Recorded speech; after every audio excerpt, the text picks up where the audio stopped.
வணக்கம்.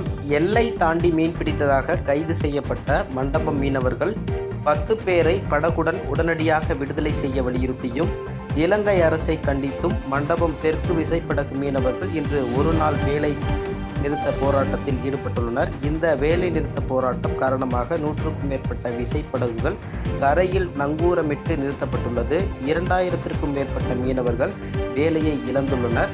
ராமநாதபுரம் மாவட்டம் மண்டபம் தெற்கு மீன்பிடி துறைமுகத்தில் இருந்து கடந்த ஞாயிற்றுக்கிழமை மீன்பிடி அனுமதி சீட்டு பெற்று 153 விசைப்படகுகள் மீன்பிடிக்க கடலுக்கு சென்றது.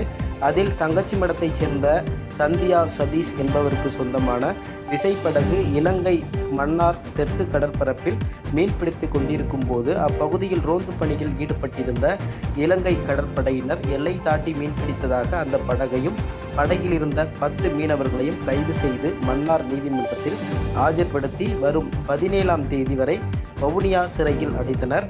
இலங்கை கடற்படையினர் மீனவர்களை கைது செய்ததை கண்டித்து நேற்று மண்டபம் தெற்கு மீன்பிடி துறைமுகத்தில் மீனவர் சங்கங்கள் அவசர ஆலோசனை கூட்டம் நடத்தி இன்று ஒருநாள் அடையாள வேலைநிறுத்த போராட்டத்தில் ஈடுபட முடிவு செய்தனர். அதன் அடிப்படையில் இன்று மண்டபம் தெற்கு மீன்பிடி துறைமுகத்தில் உள்ள சுமார் 150க்கும் மேற்பட்ட விசைப்படகுகள் மீன்பிடிக்க கடலுக்கு செல்லாமல் தரையில் நங்கூரமிட்டு நிறுத்தப்பட்டுள்ளது. மீனவர்கள் இந்த வேலைநிறுத்தம் காரணமாக 2000த்திற்கும் மேற்பட்ட மீனவர்கள் நேரடியாகவும் 4000த்திற்கும் மேற்பட்ட மீன்பிடி சார்பு தொழிலாளர்கள் மறைமுகமாகவும் வேலையை இழந்துள்ளனர்.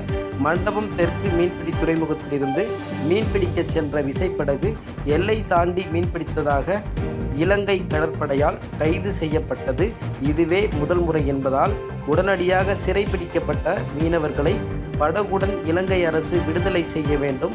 இலங்கை கடற்படையால் சிறைபிடிக்கப்பட்ட மீன்பிடி விசைப்படகை நம்பி சுமார் 10 குடும்பங்கள் வாழ்ந்து வரும் நிலையில் 20 லட்சம் ரூபாய் மதிப்பிலான படகை மீட்டுத்தர மத்திய மாநில அரசுகள் நடவடிக்கை எடுக்க வேண்டும் என மீனவர்கள் கோரிக்கை வைத்துள்ளனர்.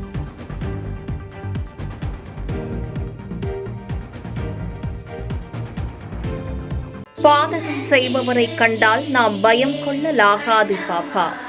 மோதி மிதித்துவிடு பாப்பா, அவர் முகத்தில் உமிழ்ந்துவிடு பாப்பா. அண்மை செய்திகளை உடனுக்குடன் தெரிந்து கொள்ள இணைந்திருங்கள் எம் நாடு தொலைக்காட்சியுடன்.